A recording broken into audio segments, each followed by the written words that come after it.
Hello தம்பி, பா, எப்பப்பா ஊருக்கு வர? நீ தாப்பா லீவ் கேட்கணும். தீபாவளிக்கே வரல, பொங்கலுக்காச்சும் வந்துருப்பா. சரிப்பா வரேன்.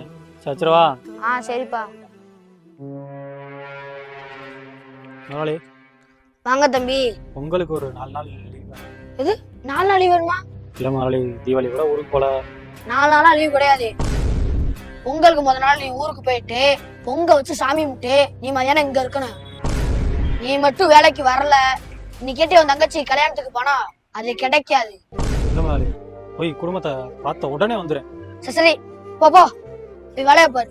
இன்னைக்கு நிறைய பேரோட வாழ்க்கை இப்படித்தாங்க. ஒரு இடத்துல வேலைக்கு சேர்ந்துட்டா அவங்க சொல்றதான் கேட்டாங்க. ஒரு பண்டிகையை நிம்மதியா சந்தோஷமா கொண்டாட முடியாது. ஏன்னா நமக்கெல்லாம் குடும்பம் இருக்குல்ல. இது உண்மைன்னு உணர்றவங்க மறக்காம அவங்க ஃப்ரெண்ட்ஸ் அண்ட் ஃபேமிலிக்கு ஷேர் பண்ணி விடுங்க. என்ன மாப்பிள்ள சந்தோஷமா இருங்க. முதல்ல நிறைய கொடுத்துருப்பாரு இல்லையா, நம்மளுக்கு கொஞ்சம் கொடுத்துருப்பாரு. போடா.